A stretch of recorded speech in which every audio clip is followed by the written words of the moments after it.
Good morning. आज अपन biology की first online class start कर रहे हैं, इसलिए फर्स्ट चैप्टर से शुरू करेंगे। और जैसा है कि आपको पता है, बायोलॉजी को अपने 12th क्लास में 2 पोर्शन हैं। 1 to 20 जो लेसन है वो अपने बॉटनी के हैं, और 20 से लेकर 42 में जूलॉजी का सिलेबस है अपने। तो अपन आज फर्स्ट लेसन से शुरू करेंगे, और मैंने आपको फर्स्ट से लेकर 9th चैप्टर तक की PDF अवेलेबल करवा दी थी। तो अपन फर्स्ट चैप्टर से शुरू करते हैं। और फर्स्ट चैप्टर जो अपना है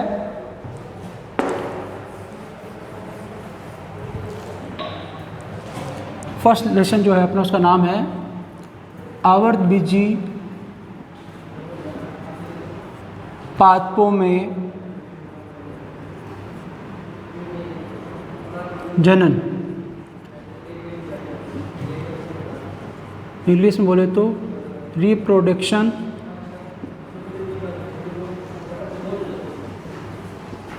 इन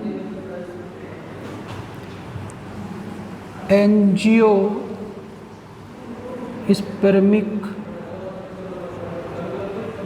प्लांट।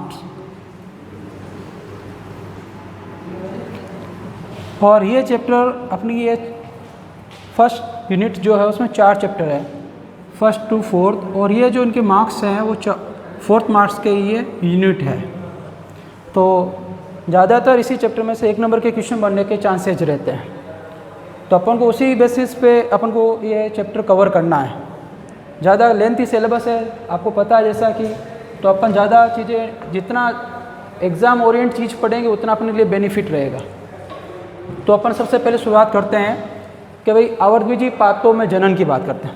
जैसे आप आवर्तबीजी पादपों के बारे में 11th क्लास में पढ़ चुके हैं कि आवर्तबीजी जो पादप है, इनके बीज के ऊपर आवरण पाया जाता है, सबसे ज़्यादा विकसित पादपों में ये माने जाते हैं। और जितने भी पादप हैं, थैलोफाइटा, ब्रायोफाइटा, टेडोफाइटा, आपके जिम्नोस्पर्म है, एंजियोस्पर्म है या आवर्तबीजी है, इन सभी पादपों में आवर्तबीजी पादप जो है वो भी सबसे ज़्यादा विकसित पादपों में आते हैं। जैसे अपन इसमें पढ़ चुके हैं 11th क्लास के अंदर, द्विनिषेचन की क्रिया होती है, त्रिकसलियन होता है, ठीक। और अपने सभी जगह पर ये मोस्टली पादप देखने को मिलते हैं, इनमें द्वितीयक वृद्धि होती है, वो सभी चीज़ें अपन बात कर चुके थे। तो अपन उससे आगे स्टार्ट करते हैं।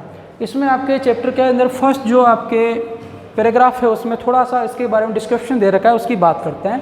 वो डिस्क्रिप्शन ये है कि ये जो पादप है, आवर्तबीजी जो पादप है,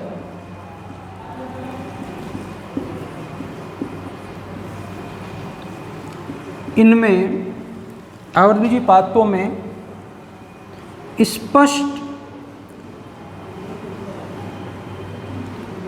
स्पष्ट पीडी एकांतरण नहीं पाया जाता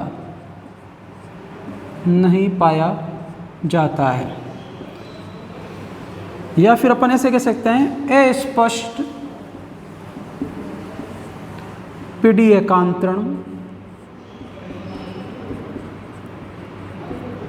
पाया जाता है। अब पीडी एकांतरण क्या है इसकी बात करते हैं। इंग्लिश में से बोलते हैं अल्टरनेशन ऑफ जनरेशन। क्या चीज़ होती है? वैसे अपन इसके बारे में डिस्कस कर चुके हैं 11th क्लास में, जब ब्रायोफाइटा, टेडोफाइटा ये पढ़े थे। सिंपल सी बात करते हैं, अल्टरनेशन ऑफ जनरेशन क्या होता है। जितने भी प्लांट्स होते हैं इनमें 2 अवस्थाएं होती है। एक अवस्था होती है अगुणित अवस्था,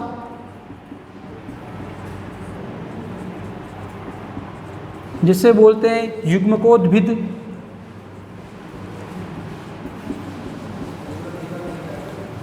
या इसे इंग्लिश में बोला जाता है गैमेटोफाइट।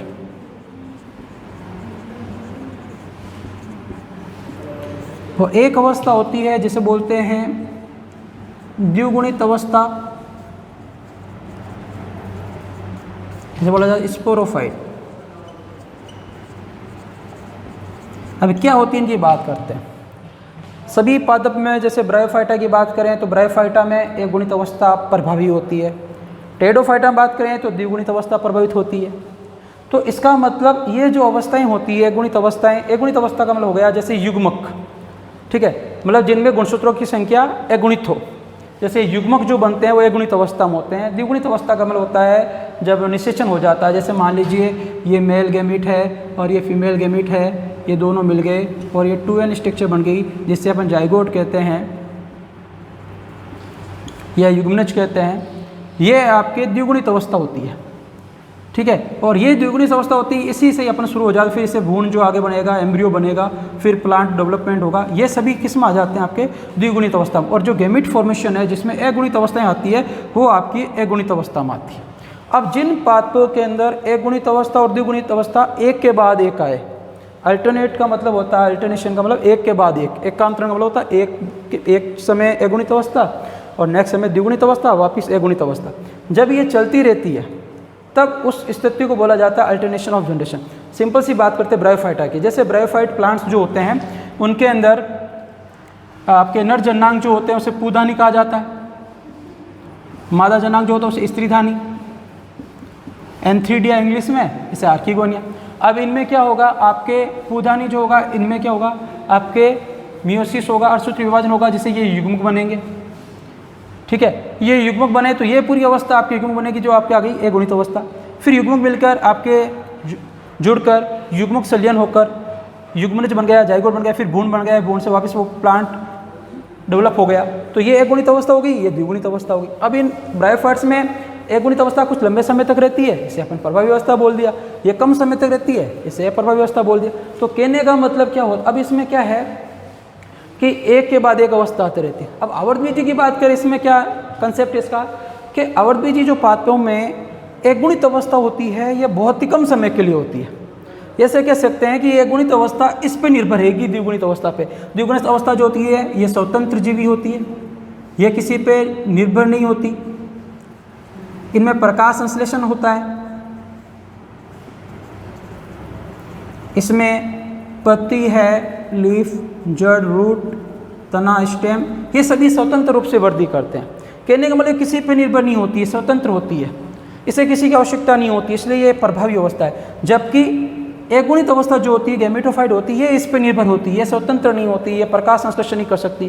तो अल्टरनेट तो आ रहे हैं लेकिन ये कम समय के लिए विकसित अपने ये विकसित ज़्यादा है, ये जो अगुणित अवस्था इस पर निर्भर है, तो इसलिए इसे बोलते हैं पीडी एकांतरण तो है लेकिन अस्पष्ट है। स्पष्ट का मतलब होता है जैसे स्पष्ट पाया जाता है टेडोफाइट के अंदर। टेडोफाइट के अंदर गैमेटोफाइट जो होता है वो भी स्वतंत्र होता है, प्रकाश संश्लेषण करता है, और आपके स्पोरोफाइट होता है वो भी स्वतंत्र होता है, प्रकाश संश्लेषण करता है, एक दूसरे पर निर्भर नहीं होते हैं, तो स्पष्ट पीडी एकांतरण इसमें पाया जाता है। अब अस्पष्ट का मतलब हो गया कि अगुणित अवस्था जो है वो आपके द्विगुणित अवस्था पे निर्भर है, तो इसलिए अपन क्या बोलेंगे, अस्पष्ट पीडी एकांतरण। अब ये तो चीज़ समझाने के लिए थी, एग्जाम के पॉइंट ऑफ व्यू से आपके क्या महत्वपूर्ण है, एक नंबर का क्वेश्चन बन सकता है आवर्तबीजी पादपों के अंदर अस्पष्ट पीडी एकांतरण पाया जाता है या स्पष्ट पीडी एकांतरण पाया जाता है। तो अस्पष्ट पीडी एकांतरण और क्यों होता है उसका मैंने आपको रीज़न दे दिया कि भाई द्विगुणित अवस्था है, स्वतंत्र जीवी होती है, प्रकाश संश्लेषण होता है, जड़ पत्ती सब अपनी अलग अलग ग्रोथ करते हैं, जबकि अगुणित अवस्था ऐसी नहीं होती है, वो किसी न किसी प्रकार से निर्भर होती है। ये तो चीज़ होगी आपके अल्टरनेशन ऑफ जनरेशन के बारे में, ठीक है। डाउट क्लियर होगा। याद क्या रखना है, महत्वपूर्ण बात, अस्पष्ट पीडी एकांतरण आवर्तबीजों के अंदर पाया जाता है। एक नंबर का क्वेश्चन बन सकता है, बाकी चीज़ समझ में आए तो अच्छी बात है, नहीं तो कोई दिक्कत नहीं है। अब अपन पढ़ते हैं, अपना टॉपिक जैसा है रिप्रोडक्शन, जनन की बात करते हैं कि जनन क्या होता है। तो पादपों में मुख्य रूप से जनन दो प्रकार का पढ़ते हैं अपन, अलैंगिक जनन और लैंगिक जनन, सेक्सुअल रिप्रोडक्शन और एसेक्सुअल रिप्रोडक्शन। तो अपन सबसे पहले बात करते हैं अलैंगिक जनन या एसेक्सुअल रिप्रोडक्शन क्या होता है, इसकी बात करेंगे। और लैंगिक जनन के बारे में अपन आगे के चैप्टरों में बात करेंगे। सबसे पहले अलैंगिक जनन, इसे बोलते हैं एसेक्सुअल रिप्रोडक्शन।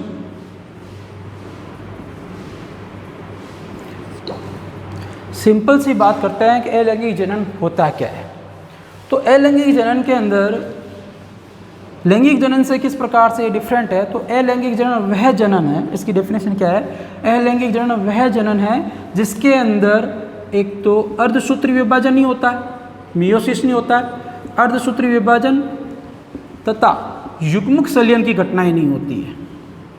युग्मक संलयन, अब देखो अभी क्या चीज़ है, वैसे अपन अर्धसूत्री विभाजन 11वीं क्लास में पढ़ चुके हैं कि जब भी होते हैं जो भी मेल के, जैसे अपनी बात करें तो किसी प्लांट की बात करो, जैसे 2n किसी भी मेल फीमेल में 2n होते हैं आपके गुणसूत्र। अब मियोसिस होगा तो उसमें गुणसूत्रों की संख्या क्या रह जाती है, आधी रह जाती है। कि अर्धसूत्री विभाजन का मतलब ही क्या है, अर्ध यानी आधे सूत्र मतलब गुणसूत्र, ऐसा विभाजन जिसमें गुणसूत्रों की संख्या क्या रह जाए, आधी रह जाए और संततियाँ 4 प्राप्त हो। तो इसमें क्या हुआ, अर्धसूत्री विभाजन जो होगा तो कैसे होगा कि भाई जो जनक है, पेरेंट्स है, इनके अंदर अर्धसूत्री विभाजन होगा तो गैमिट बनेंगे जो क्या रहेंगे, एक गुणित अवस्था में रहेंगे।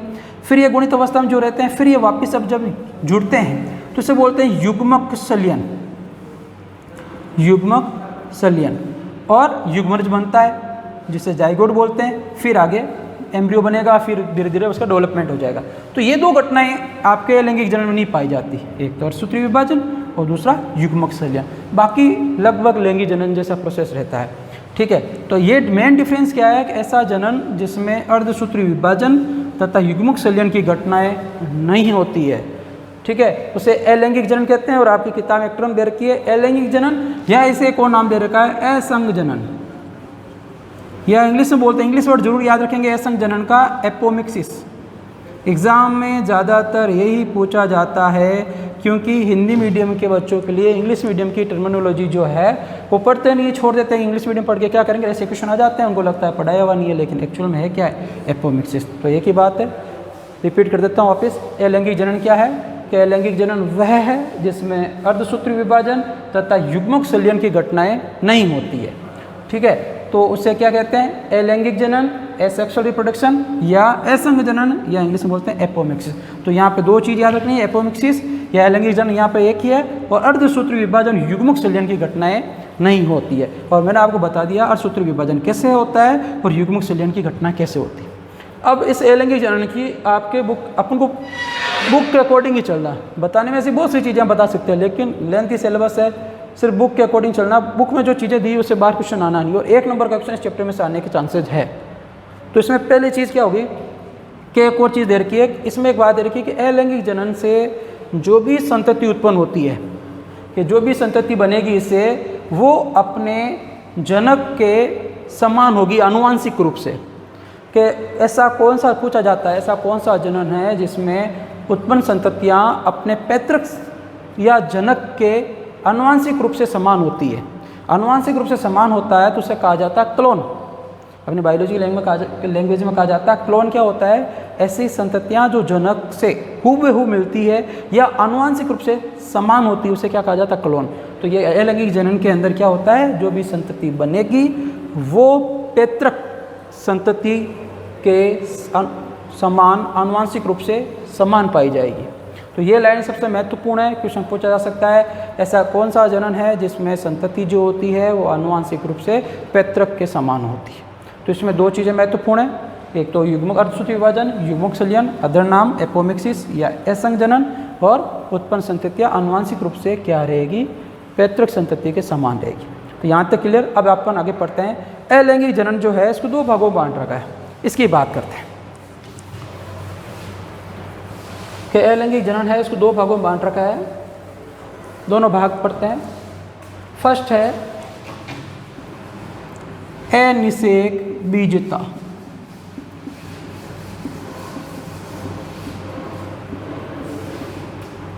अनिषेक बीजता इंग्लिश में बोलते हैं।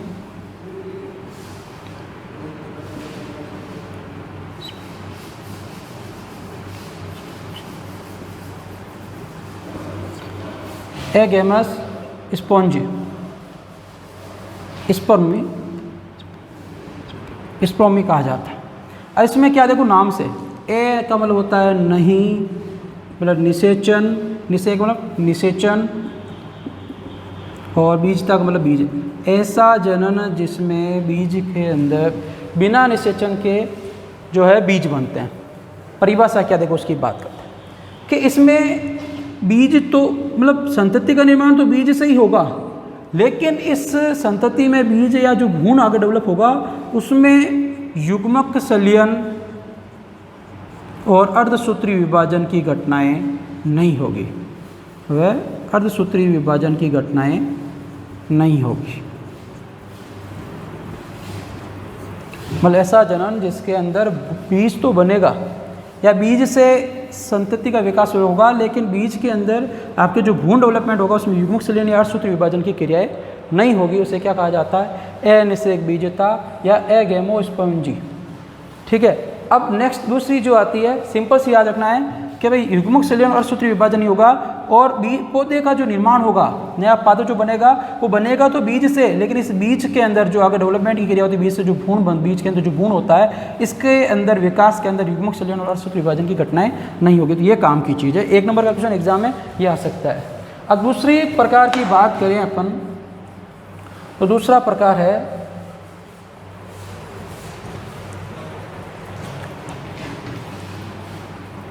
कायिक जनन या कायिक प्रवर्धन। कायिक जनन को बोलते हैं वेजिटेटिव रिप्रोडक्शन या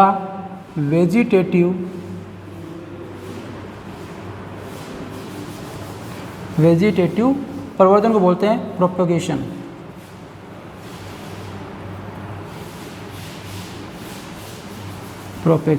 देखो ये चीज़ क्या है, इसकी बात करते हैं। कायिक जनन या कायिक प्रवर्धन, वेजिटेटिव रिप्रोडक्शन क्या होता है कि इसके अंदर जो प्रवर्धन होगा, जो नया पादप बनेगा, या ऐसे कह सकते हैं इसमें नए पादप का जो पुनरुद्भवन होगा या जो नया पादप बनेगा वो बीज के अलावा किसी पादप के अन्य कायिक भाग से जब पौधे का निर्माण होता है तो उसे क्या कहा जाता है?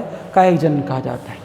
कहने का मतलब ऐसा जनन जिसके अंदर नए पादप का पुनरुद्भवन मतलब नया पादप जो बनता है उसका निर्माण बीज को छोड़कर पादप के किसी अन्य कायिक भाग से, अन्य कायिक भाग जैसे जड़ हो सकता है, तना हो सकता है, पत्ती हो सकती है, इन में से किसी एक भाग से जब नया पादप बनेगा तो उसे अपन क्या कहेंगे? कायिक जनन या कायिक प्रवर्धन कहेंगे।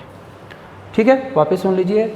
ऐसा जनन जिसके अंदर नए पादप का विकास जो बीज को छोड़कर पादप के किसी अन्य कायिक भाग क्या हो सकता है? जड़ हो सकता है, तना हो सकती है, पत्ती हो सकती है, इनके द्वारा जब नया पादप बनेगा तो उसे क्या कहेंगे? कायिक जनन या कायिक प्रवर्धन। एक वर्ड और आता है प्रवर्ध, कि जो ये अन्य कोई भाग होता है इसे बोलते हैं कायिक प्रवर्ध। देखो प्रवर्ध का मतलब होता है प्रोपेग्यूल। क्या होता है प्रोपेग्यूल? कि कायिक जनन में जो कायिक भाग अपन काम लेते हैं, जड़ तना पत्ती है, जैसे मैंने मान लीजिए जड़ के द्वारा नया पादप बना दिया तो जड़ क्या होगी? अपने लिए प्रवर्ध होगी, प्रोपेग्यूल होगी। जैसे तने से मैंने नया पादप बना दिया या तने से नया पादप बन गया तो उसे तना क्या हो गया? प्रवर्ध हो गया। जड़ पत्ती से मैंने मान लो नया पादप बना दिया तो पत्ती मेरे लिए क्या हो गई? प्रोपेग्यूल हो गई। मतलब कायिक जनन में जो कायिक भाग आपके काम आता है पादप के निर्माण में, उस भाग को क्या कहा जाता है? प्रवर्ध या प्रोपेग्यूल कहा जाता है। 2 डेफिनेशन है, सिंपल से एक लाइन में समझें तो ऐसा जनन जो पादप के बीज के अलावा किसी और अन्य भाग से विकसित हो सकता है उसे कहेंगे कायिक जनन। और जो भाग काम आएगा, चाहे जड़ काम आए, तना काम आए, पत्ती काम आए, उस भाग को क्या कहेंगे? प्रवर्ध या प्रोपेग्यूल कहेंगे। अब जो आपके कायिक जनन है इसको 2 भागों में बांट रखा है। यहाँ तक तो क्लियर हो गया होगा। कायिक जनन जो है इसको 2 भागों में बांट रखा है और 2 भाग, एक तो है प्राकृतिक कायिक जनन, एक होता है आर्टिफिशियल या कृत्रिम कायिक प्रवर्धन। तो फर्स्ट जो है आपका प्राकृतिक कायिक जनन कह सकते हैं, कायिक प्रवर्धन कह सकते हैं, एक ही बात है। कायिक प्रवर्धन, natural vegetative propagation, natural vegetative reproduction, एक ही बात है। अब इसकी बात करेंगे पहले, फिर कृत्रिम की बात करेंगे। या लिख सकते हैं आपके कायिक जनन को 2 भागों में बांट रखा है, कृत्रिम कायिक जनन, आर्टिफिशियल वेजिटेटिव रिप्रोडक्शन या आर्टिफिशियल वेजिटेटिव प्रोपेगेशन। अब पहले प्राकृतिक की बात करते हो। प्राकृतिक जो कायिक जनन होता है नेचुरली, जो प्रकृति के द्वारा होता है, उसको भी कुछ भागों में बांट रखा है। तो प्राकृतिक के जो भाग हैं उनके बारे में पढ़ेंगे कि जो प्राकृतिक कायिक जनन है वो किन किन के द्वारा होता है। तो इसमें फर्स्ट अपन पढ़ेंगे प्राकृतिक कायिक जनन के अंदर तनों के द्वारा या बाय स्टेम के द्वारा। इसमें आपको एग्जाम्पल याद रखना है कि उनके क्या नाम है, उनका क्या एग्जाम्पल। ये सबसे एग्जाम के अंदर पॉइंट ऑफ व्यू से बहुत ज़्यादा महत्वपूर्ण है। देखो सबसे पहले इनमें 3-4 प्रकार उनके लिख लेते हैं। जैसे सबसे पहले अपन पढ़ेंगे परकंद, इंग्लिश में बोलते हैं राइजोम। सेकेंड है आपका कंद, जिसे बोला जाएगा ट्यूबर। थर्ड है आपका सल्क कंद, जिसे कहा जाता है बल्ब्स गए की बात है। फिर आपके 4th नंबर है घनकंद। अपने जो किताब में लिखे हुए हैं वही एग्जाम्पल है, उनको एक भी छोड़ना नहीं, एक भी डायग्राम, सभी एग्जाम में किताब में कोई भी क्वेश्चन किताब से बाहर नहीं आएगा। फिर आपके आ गया घनकंद के बाद ऊपरी भूविस्तारी, इसे बोलते हैं रनर। इंग्लिश वर्ड जरूर याद रखेंगे, मैं बता दूंगा आपको किन के इंग्लिश वर्ड याद रखने हैं, आपको एग्जाम में वही पूछे जाते हैं। 6 नंबर पे आपके भूविस्तारी और 7th नंबर पे आपके अंत्य भूविस्तारी।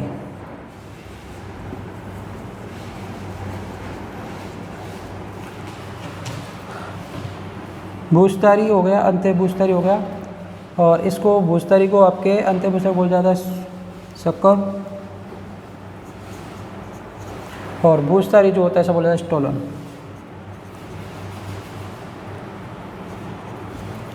अब देखो परकंद के अंदर सबसे पहले आपका आता है एग्जाम्पल, इसका याद रखना अदरक।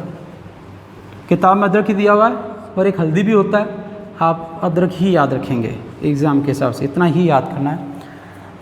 कंद का एग्जाम्पल है आलू, अभी बात करेंगे इनके बारे में थोड़ा सा। और सलकंद के अंदर आपके आ जाते हैं प्याज है, एग्ज़ाम में प्याज, किताब में प्याज ही दिया हुआ है, लहसुन भी होता है।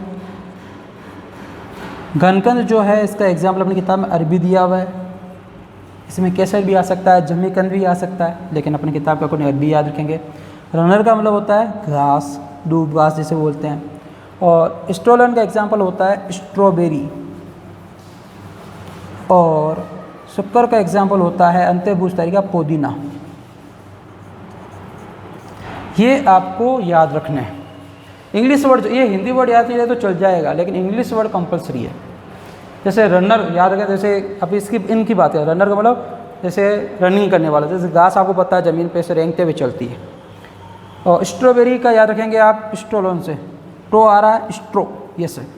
और फिर एक बच्चा आपके जैसे पुदीना अंत्य भूविस्तारी या शक्कर कहा जाता है, इंग्लिश वर्ड याद रखेंगे, इसको शक्कर कहा जाता है, स्टोलन, रनर। अब देखो आलू का आपका डायग्राम देखो, अदरक से कैसे होता है कि अदरक जो होती है ऐसे बनी होती, अब इन पे क्या जो भूरे रंग की ऐसे बन जाती है उसे बोलते हैं सल्क पत्र। इनसे क्या होता है आपके नई अदरक विकसित हो जाती है। तो एक प्रकार का कायिक जनन हो गया, नेचुरली होता है। आलू आपने देखा होगा, सिंपल से आलू को बनाए अपन कि आलू जैसे घर पे आलू बना हुआ है, आपने ले लिया, काफ़ी दिन हो गए यूज़ नहीं किया, 10-15 दिन पड़ेंगे, तो आपने इस पर ग्रीन रंग के ऐसे स्ट्रक्चर बनने लग जाती है, ठीक है। और जब भी अपन बनाते हैं इसको हटा के उपयोग ले लेते हैं। यदि आप उसको नहीं हटा के थोड़ा सा गहरा गड्ढा बना के इसको आप ज़मीन में रुपये कर दो, इसका आप नया आलू बन जाएगा। तो ये एक प्रकार का क्या हुआ, नेचुरली हो रहा है, तो ये कायिक जनन हो गया। इससे क्या कहा जाता है अपनी साइंस की भाषा में, कक्षत कलिका। ये आपके तो नहीं पूछा जाता, लेकिन जो नीट के एग्जाम प्रिपरेशन करते हैं उनमें से डीप क्वेश्चन आ जाते हैं। आलू में कायिक जनन किसके द्वारा होता है, कक्षत कलिका। इसे अपन बोलते हैं आलू की आँख, सिंपल लैंग्वेज में, तो वही बात है आलू की आँख। तो इस प्रकार से इनमें जनन होता है। तो ये एग्जाम्पल सबसे ज़्यादा महत्वपूर्ण है। सबसे ज़्यादा कन्फ्यूजन यही होगा आपको कि भाई रनर जो है घास, स्टोलन, स्ट्रॉबेरी, शक्कर जो होता है पुदीना, इनको आपको अच्छे से याद रखना है। तो ये हो गया तनों के द्वारा कायिक जनन। और कुछ याद नहीं करना, डेफिनेशन का मतलब नहीं है, इतना ही अपने दिया हो, इतना ही अपन को याद करना है। अब दूसरा हो गया आपके तनों के द्वारा, स्टेम के द्वारा। अब बात करेंगे आगे नेक्स्ट अपन जड़ के द्वारा, कि भाई जो जड़ है उनके द्वारा किस प्रकार से कायिक जनन होता है।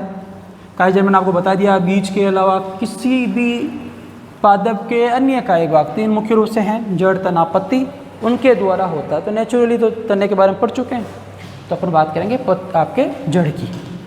सेकेंड ले लेते हैं अपन, दूसरा प्रकार जो है जड़ द्वारा कायिक जनन, जड़ द्वारा प्राकृतिक कायिक जनन या बाई रूट, इसकी बात है। अब देखो जड़ द्वारा क्या होता है कि ज़्यादा देखा गया काष्ठीय पादप जो होते हैं। अब काष्ठीय पादप आप जानते ही होंगे, छोटी क्लासेज में पढ़ चुके हैं, 11th क्लास में, जिनका तना कठोर होता है, मजबूत होता है, जैसे शीशम है, नीम है, ये आपके काष्ठीय पादप में आते हैं। तो ये काष्ठीय पादप जो होते हैं उनके अंदर क्या होती है, जड़ों से प्रो विकसित हो जाते हैं। अब प्रो क्या है, जैसे अपन पढ़ चुके हैं 11th क्लास के अंदर, जब भी कोई पादप जो बीज होता है उनको बोया जाता है, जैसे अपन द्विबीजपत्री पादप के बीज की बात करें तो उनको जब बोया जाता है तो उनके अंदर 2 अतिवर्तियाँ निकलती है। सबसे पहले ऊपर जो निकलती है और एक नीचे। ऊपर वालों को बोलते हैं परांकुर, नीचे वालों को बोलते हैं मूलांकुर।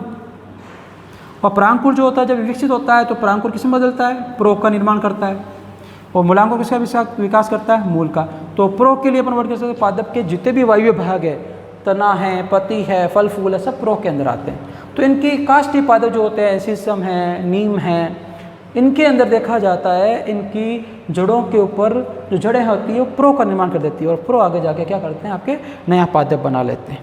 एक तो ये हो गया। कुछ पादपों में ये भी देखा गया है कि उनके अंदर क्या होती है कि जो जड़ें होती है वहाँ से अब वो जड़ें जो होती है वो आपके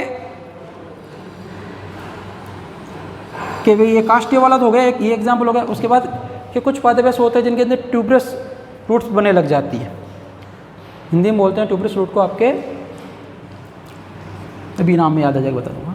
ट्यूबरस रूट बन जाती है, और वो ट्यूबरस रूट जो होती है क्या होती है, देखो कि जब भी कोई पादप ऐसे जो उनके तना श्यान है, श्यान वाला जो ज़मीन पे लेटा होता है, उनके अंदर जैसे पर्व संधियाँ पाई जाती है। जैसे तना है, पर्व संधियाँ पढ़ चुके हैं, ठीक है। पर्व संधियाँ जो पाई जाती है आपको पता है कि इसे बोलते हैं नोड, ये भी नोड, और उनके बीच का जो गैप होता है उसे बोला जाता है इंटरनोड। इंटरनोड को हिंदी में बोला जाता है पर्व, उल्टा नोड को बोला जाता है पर्व संधि। इन्हीं के द्वारा अपन कायिक जनन जल्दी प्रेरित होता है। तो ये जो आपके ट्यूबरस रूट्स बन जाती है, ट्यूबरस रूट्स क्या होती है कि जो ये ज़मीन पे जिनका तना लेटा होता है, जिनकी पर्व संधियाँ होती है, यहाँ से क्या होती है, जो ये पर्व संधियाँ फूल कर थोड़ी सी मोटी हो जाती है और एक अलग प्रकार की संरचना दिखने लग जाती है, जिनको बोला जाता है ट्यूबरस रूट्स कहा जाता है। तो ये ट्यूबरस रूट्स जो होती है इनसे क्या होती है, छोटी छोटी अपस्तानिक जड़ें विकसित हो जाता है। अपस्तानिक मतलब जो एकदम हल्की हल्की बारीक बारीक जैसे मूड होते हैं उस प्रकार की जड़ें विकसित हो जाती है, और ये जड़ें विकसित होकर आगे क्या करती है, फिर नए पादप का निर्माण कर देती है। ऐसा किसमें देखा गया, शकरकंद के अंदर। शकरकंद है, एस्पेरेगस है, डहेलिया है, ये इसके एग्जाम्पल याद रखना जरूरी है। इनके अंदर ये देखा जाता है कि इस प्रकार से ये ट्यूबरस रूट्स बन जाती है और ये विकसित हो जाती चीज़ें। वापस बता देता हूँ एक बार, जिनको कोई भी डाउट रह गया ध्यान से सुन लीजिए कि जड़ द्वारा जैसे कुछ काष्ठीय पादप होते हैं, जैसे शीशम है, नीम है, कुछ चमेली को भी इसमें एग्जाम्पल चमेली का भी आता है। तो ये जो है इनके अंदर जिनका तना कठोर उसे काष्ठीय बोल देते हैं। तो इनके अंदर जड़ों से प्रो निकलता है, और प्रो क्या करता है, नए पादप के विकास को प्रेरित करता है। और एग्जाम्पल मैंने को बताया कि ये कुछ ट्यूबरस रूट्स होती है। ट्यूबरस रूट्स क्या होती है, जिनका तना श्यान होता है, ज़मीन पे लेटा हुआ होता है, उनके अंदर जो पूर्व संधि और पर्व होते हैं वहाँ से जड़ें फूलकर थोड़ी मोटी हो जाती है और खाने योग्य बना देती है, ठीक है। वो जो जड़ें मोटी हो जाती है वहीं से अपस्तानिक आपके जड़ें विकसित हो जाती है, अपस्तानिक कलिकाएं विकसित हो जाती है छोटी छोटी, वो एक नए पादप का निर्माण करती है। ऐसी कंडीशन किसमें देखी गई है, शकरकंद है, एस्पेरेगस है, डहेलिया है। उसके अंदर कैसे सिंपल से बनाए, जैसे ये प्लांट्स होते हैं इनके अंदर ऐसी जैसे ट्यूबरस रूट्स ऐसी होती है, फूल जाती है। अब यहाँ से क्या हो जाएगी, ऐसे छोटी छोटी कलिकाएं विकसित हो जाएगी और ये कलिका फिर नए पादप का निर्माण कर लेगी, ठीक है। इस प्रकार से इसमें होता है। तो ये हो गया आपके जड़ के द्वारा।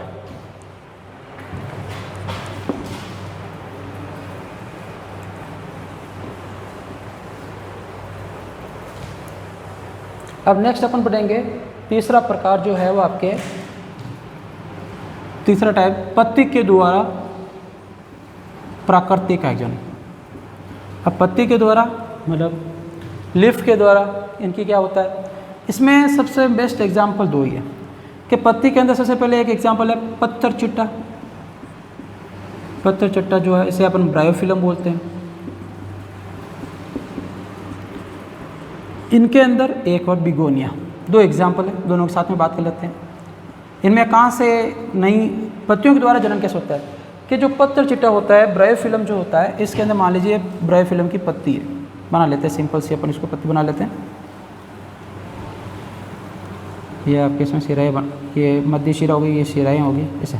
तो इनमें क्या होगा, पत्र चिट्टा के अंदर इनकी पत्ती के किनारे से छोटी छोटी ऐसे कलिकाएँ विकसित होती है। कहाँ से? किनारों से। ये भी याद रखना है, ज़्यादा पूछा जा सकता है कि ब्रायोफिल्म में कहाँ से होती है। पत्ती का आ जाए तब तो ब्रायोफिल्म और बिगोनिया, लेकिन पूछा जाए ब्रायोफिल्म के अंदर पत्ती के द्वारा कौन सी भाग से या कौन सी इस भाग, तो किनारों से। ये किनारे जो हैं पर्णफलक बोलते हैं जैसे, यहाँ से छोटी छोटी ये आपके पत्तियों की छोटी छोटी कलिकाएँ निकलती है। और जब ये कलिकाएँ होती हैं, ये अनुकूल मौसम जब आता है, देखो जितना भी अपन पढ़ते हैं प्राकृतिक कायिक प्रवर्धन या कायिक जनन जो है, ये सभी अनुकूल परिस्थितियों में ही होगा। अनुकूल परिस्थितियाँ होगी तभी ये संभव है, प्रतिकूल परिस्थिति होगी तब नहीं होगा। अनुकूल का मतलब हो गया सिंपल, आपको पता ही है, वैसे मैं बता देता हूँ। अनुकूल का मतलब जब टेम्परेचर इनके अकॉर्डिंग हो, आपके वातावरण है, जो बारिश का मौसम है, या जो इनको पानी मिल रहा है, नमी है, प्रकाश ज़्यादा नहीं है, ये सब चीज़ें हैं जिसमें एक पादप अच्छे से वृद्धि कर सकता है, उसे बोलते हैं उनके आपका अनुकूल मौसम। तो अनुकूल मौसम के अंदर ये सभी क्रियाएं होगी। खास और से ध्यान रखना इस पॉइंट का। पूछा जा सकता है प्राकृतिक कायिक जनन के लिए कंडीशन है, अपने ऑब्जेक्टिव नहीं आते, लेकिन अनुकूल परिस्थितियाँ जरूरी है। तो इनमें क्या होती है, पत्तियों के किनारों पर क्या होती है, छोटी छोटी कलिकाएँ बनती है। ये कलिकाएँ क्या होती है, इस मात्र पादप से क्या हो जाएगी, जैसे टूट के नीचे गिरेगी, और नीचे गिरेगी तो नए स्वतंत्र पादप का निर्माण कर देगी। और जनन का मतलब ही क्या होता है, अपने समान नया पादप बनाना या अपने समान नया जीव बनाना, जनन कहलाता है। अब बिगोनियम क्या होता है, बिगोनियम भी एक प्रकार के आपके फ्लोरिंग प्लांट्स है। इनके अंदर कुछ इसकी पत्तियाँ सी होती है, इसमें अपन बना लेते हैं, इसकी शाखाएँ होती है। बिगोनिया में आपके जो होता है ये पर्णवृंत हो गया। मैं आपको बता चुका हूँ पत्ती की संरचना कि ये डंठल जो होता है, और ये जो पत्ती की आपके जो बाकी की संरचना है, तने को और पत्ती के साथ जोड़ने वाली जो संरचना, इसे बोलते हैं पर्णवृंत। ठीक है, पेट्रियोल कहा जाता है इंग्लिश में। कि इसमें बिगोनिया दो जगह से आपके कायिक जनन होता है पत्ती के अंदर। एक तो होता है पर्णवृंत, यहाँ से छोटी छोटी कलिकाएँ बन जाएगी, एक तो यहाँ पे ऐसे। ठीक है, तो पर्णवृंत की सहायता से या पर्णवृंत जहाँ होता है वहाँ से आपके नए पादप बनने के विकास होगा। दूसरी चीज़ क्या होगी कि जो शिराएँ होती है, शिरा जो होती है, मध्य शिरा बीच वाली साइड से जो निकलती है उसे शिरा, और इनसे छोटी निकलती है उसे सिरिकाएँ, और शिराओं से, इन दोनों जगहों से क्या होता है, बिगोनिया के अंदर आपके कायिक जनन होता है। और ये जब भी मात्र पादप से अलग होंगे तो क्या करेंगे, आपके कायिक जनन करेंगे। ठीक है, तो अपन ने 3 प्रकार पढ़ लिया, तने के द्वारा, जड़ के द्वारा, पत्ती के द्वारा। लास्ट रहा है जननांगों के द्वारा, है जननांगों के द्वारा बाई आपके रिप्रोडक्टिव ऑर्गन्स के द्वारा। ये भी एग्जाम के अकॉर्डिंग थोड़ा महत्वपूर्ण ही है, सभी एग्जाम्पल याद रखना ही है, एग्जाम्पल से ही क्वेश्चन पूछा जाता है ज़्यादातर मोस्टली। डी पॉइंट डिस्कस करेंगे कि जो प्राकृतिक कायिक जनन का है, इसका आपके डी पॉइंट्स है कि इसमें जो जनन होता है वो आपके होगा जननांगों द्वारा कायिक प्रवर्धन। रिप्रोडक्टिव जो ऑर्गन्स होते हैं उनके द्वारा कैसे कायिक प्रवर्धन होता है उसकी बात करेंगे। तो इसमें क्या होता है कि पादपों में जो पुष्प कलिकाएँ होती है, पुष्प कलिकाएँ मतलब जहाँ से पुष्प कलिकाएँ विकसित होते हैं, जैसे सिंपल सी बात है, पादप है एक बन गए, इस पुष्पक्रम, इस पे ये पुष्प कलिकाएँ विकसित होती हैं। तो इन पुष्प कलिकाओं के स्थान पे क्या होता है, आपकी पत्र कलिकाएँ बन जाती है, पत्र पर कलिकाएँ बन जाती है। और जब ये पत्र परिकलिकाएँ हैं, इनको इंग्लिश में बोला जाता है बुलबिल्स। और ये बुलबिल्स जो होती है जब इस पादप से अलग होती है, स्वतंत्र होती है, जिस पादप से अलग होकर स्वतंत्र होगी तो क्या करेगी, ये नए पादप का विकास करेगी। और इसका एग्जाम्पल आपको याद रखना है, नए पादप का विकास करेगी। एग्जाम्पल इसका है आपके 2 एग्जाम्पल है, एक तो रामबांस जिसे बोला जाता है अगेव, और एक है आपके रतालू, ऐसे बोला जाता है डायस्कोरिया। ये 2 एग्जाम्पल है जिसके अंदर क्या होता है, आपके नए पादपों के द्वारा, बुलबिल्स के द्वारा इनमें जनन होता है। आपके नए ये बुलबिल्स जो होती है नए पादप से अलग होगी और नए पादप का निर्माण कर देगी। अब बुलबिल्स क्या होती है इसकी बात करते हैं। बुलबिल्स सिंपल सी बात करें तो जहाँ से तना होता है उसकी ये पत्ती जहाँ से निकलती है लीफ, तो यहाँ पे एक मांसल संरचना बन जाती है जिसे बुलबिल्स कहा जाता है। और ये बुलबिल्स जो है या पत्र परिकलिकाएँ जो है ये नए पादप के निर्माण में योगदान देती है। अगेव की बात करें तो अगेव सिंपल सा ऐसे प्लांट होता है, इस प्रकार की इसमें डिज़ाइनिंग होती है, दिखने में इस प्रकार का ये प्लांट दिखता है। इसमें देखने में बहुत ज़्यादा आकर्षक लगता है क्योंकि इसे ये जो पुष्प कलिका बनती है ये ऊपर होती है और इस पर क्या होते हैं छोटी छोटी यहाँ पे बहुत सारी बुलबिल्स लगी होती है और प्रत्येक ये जो संरचना ये एक संरचना ये एक संरचना ये एक संरचना ये सबको बुलबिल्स कहते हैं। और ये जब ये मात्र पादप से अलग हो या अपन को यहाँ से लगा के यदि इनका अपन रोपण कर दें ज़मीन में बो दें तो ये नया आपके अगेव बना लेगी। तो ये देखने में बहुत सुंदर लगता है और जब ये पूरा येलो कलर का हो जाता है तो ये नष्ट हो जाता है, तो फिर इनको बोकर एक पादप से बहुत सारे अगेव पादप विकसित कर सकते हैं अपन। तो ये आपके बुलबिल्स जो होती है इस प्रकार से इनमें बुलबिल्स के अंदर बुलबिल्स की सहायता से आपके जननांगों के माध्यम से क्या होता है कायिक जनन होता है। ठीक है, अब अपन आगे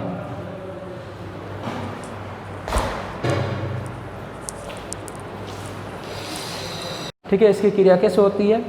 ठीक है, अब आखिर आपने कृत्रिम कायिक प्रवर्धन एकदम प्राकृतिक कायिक प्रवर्धन का वापस एक बार फास्ट रिवाइज कर लेते हैं। सबसे पहले तने के द्वारा पढ़ा तो उसमें आपने प्रकंद कंद घनकंद सलकंद आपके रनर शक्कर और आपके स्टोलोन पढ़ा।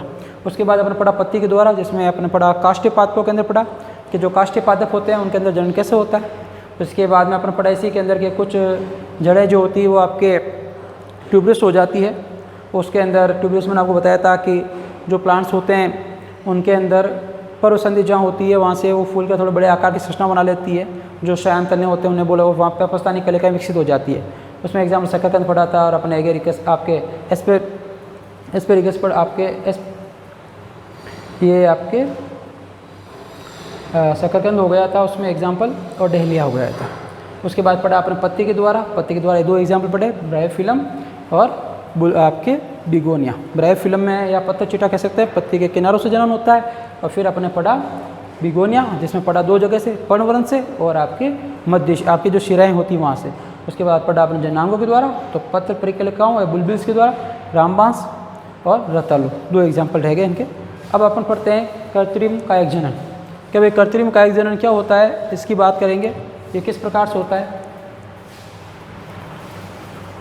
देखो प्राकृतिक तो नेचर, अब कृत्रिम कायिक प्रवर्धन का उपयोग क्या है तो इसका वाणिज्य या अपन कह सकते हैं व्यापार की व्यापार में या जो नर्सरीज होते हैं उनके अंदर प्लांट्स देखते हैं तो जो भी है ये कृत्रिम वेजिटेटिव रिप्रोडक्शन की ही एग्जांपल है। तो कृत्रिम जो कायिक जनन है इसकी 3 विधियां आपके दे रखी है। तीनों विधियों के बारे में पढ़ेंगे। फर्स्ट है कर्तन जिसको इंग्लिश बोलते हैं कटिंग। इसमें 2 प्रकार हैं आपके तना और जड़ की, तना कर्तन और जड़ कर्तन, स्टेम कटिंग और रूट कटिंग। दूसरा आपके है दाब लगाना, बोलते हैं लेयरिंग।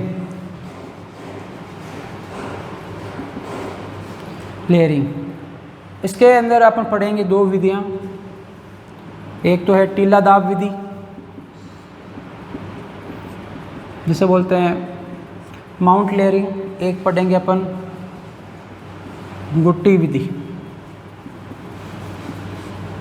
या इसे बोला जाता है वायु दाब विधि। तीसरा है आपके जिसे कहा जाता है आपके ग्राफ्टिंग।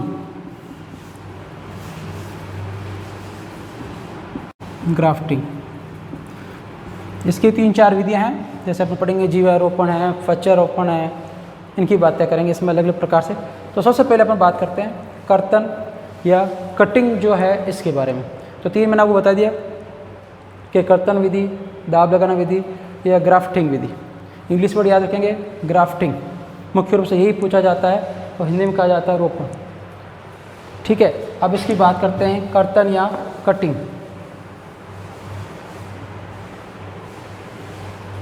कि कर्तन या कटिंग जो है आपके ये विधि क्या है, ये किस प्रकार से उपयोगी है, इसकी चीज़ करते हैं। तो अपने पढ़ लिया कि भाई आपके कृत्रिम कायिक जनन का उपयोग किस लिए है, वाणिज्य रूप से, वाणिज्य या व्यापार रूप से पादपों के या आपके डेवलप करके उनको फिर मार्केट में बेचा जाता है, इससे इनकम सोर्स बढ़ता है, वो चीज़ें। तो ये आपके आर्टिफिशियली कैसे तैयार किया जाता है। तो सबसे पहले कर्तन में मैंने आपको कहा था 2 प्रकार का, तो इसमें फर्स्ट अपन पढ़ेंगे तने के द्वारा कर्तन या स्टेम कटिंग कहा जा सकता है। अब देखो क्या होता है इसके अंदर, इसमें सिंपल सा तने का है, तो तने को छोटे छोटे कट करके उनको क्या कर देगा, उनको अपन क्या कर देंगे, बो देंगे या ज़मीन में उनकी रुपाई कर देंगे। तो इस विधि को क्या कह देते हैं,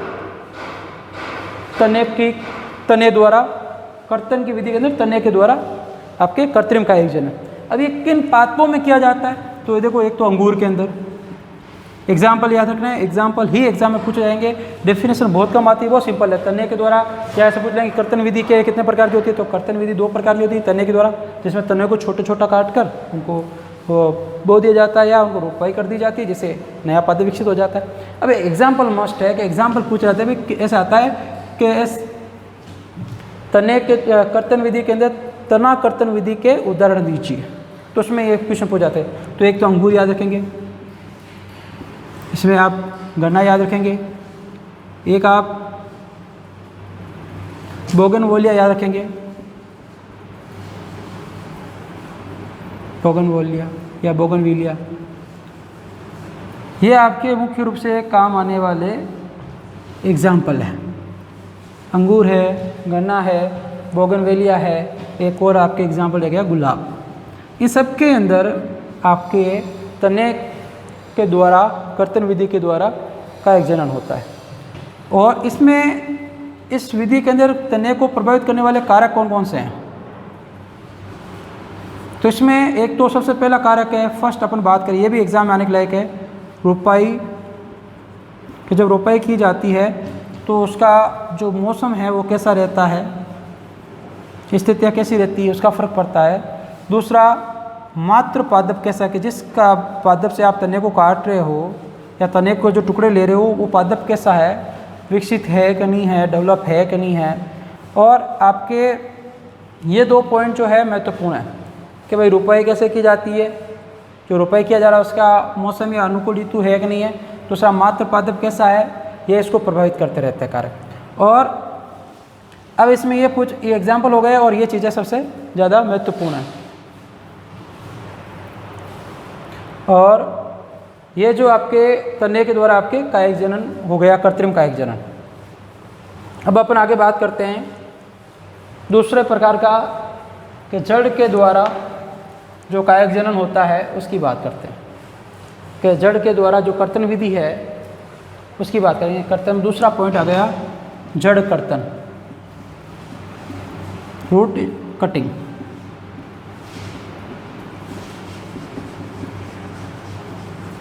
ठीक है, अब इसकी बात करते हैं, रूट कटिंग क्या होता है। इसमें सबसे पहले कि भाई ये किन किन पादपों होती है, एग्जाम्पल याद रखना है। तो इसके एग्जाम्पल सभी का महत्वपूर्ण है। तो एक सेब हो गया, एक चेरी हो गया, और एक आपके नींबू हो गया। सेब, चेरी, नींबू और एक अमरूद हो गया। ये 4 एग्जाम्पल है, उसमें भी 4 थे। कौन से में तने कर्तन के अंदर पढ़ा थे अपने, पहला आपके अंगूर था, वापिस साथ में याद करें गन्ना, बोगनवेलिया था एक, बोगनवेलिया, और एक आपके गुलाब था। उसमें अपन 3 कारक पढ़े थे महत्वपूर्ण। फर्स्ट पढ़ा था रुपाई का मौसम, सेकंड पढ़ा था कि जो आपके मात्र पादप है वो कैसा है, उसकी डिफरेंट पढ़ा, और तीसरा पॉइंट पढ़ा था कि जो आप कर्तन काम कर रहे हो उसकी लंबाई, कि लंबाई कितनी ले रहे हो, कितना महत्वपूर्ण। 3 महत्वपूर्ण कारक है, याद रखना उस चीज़ के अंदर। और ये आपके 4 एग्जाम्पल। अब इस जड़ कर्तन में क्या होता है, क्या किया जाता है कि इसके भी जड़ के छोटे छोटे टुकड़े ले लिए जाते हैं। जो भी जड़ है उसके छोटे छोटे टुकड़े लेकर उनका रोपण किया जाता है। पहले कटिंग कर लेते हैं, और कटिंग जो आपको पता ही है तिरछा कट होना चाहिए, जिससे चाहे तने का हो, सिंपल सी बात है, आपको पता होनी चाहिए कि तिरछा कट होगा वो जल्दी रोपण करते हैं। तो इसमें जो जड़ कर्तन है इसको ऊर्ध्वाधर रोपा जाता है, ऊर्ध्वाधर इसका रोपण किया जाता है। ऊर्ध्वाधर का मतलब कि जैसे सपोज ये जड़ वाला भाग है अपने कट कर रखा है, और जिस भाग पर रोपण किया जाएगा उसके ऊर्ध्वाधर रोपेंगे तो उसमें यहाँ पर क्या होगी, छोटी छोटी आपके अपस्थानिक कलिकाएँ निकली रहेगी, और ये अपस्थानिक कलिका रहेगी, और यहाँ अपन उसको बोल देंगे तो क्या होगा, अपस्थानिक कलिका जल्दी विकसित होगी, और जल्दी क्या होगा, इसमें जनन की क्रिया कंप्लीट होगी।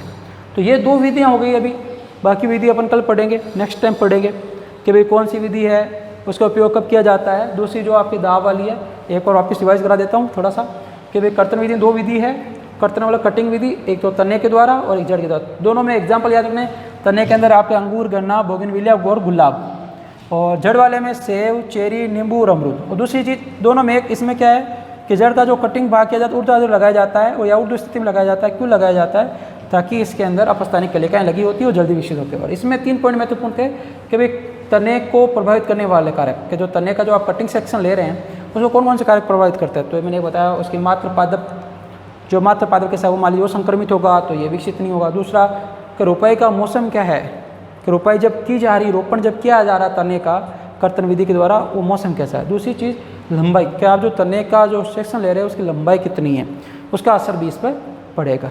ठीक है, बाकी नेक्स्ट डे मिलते हैं।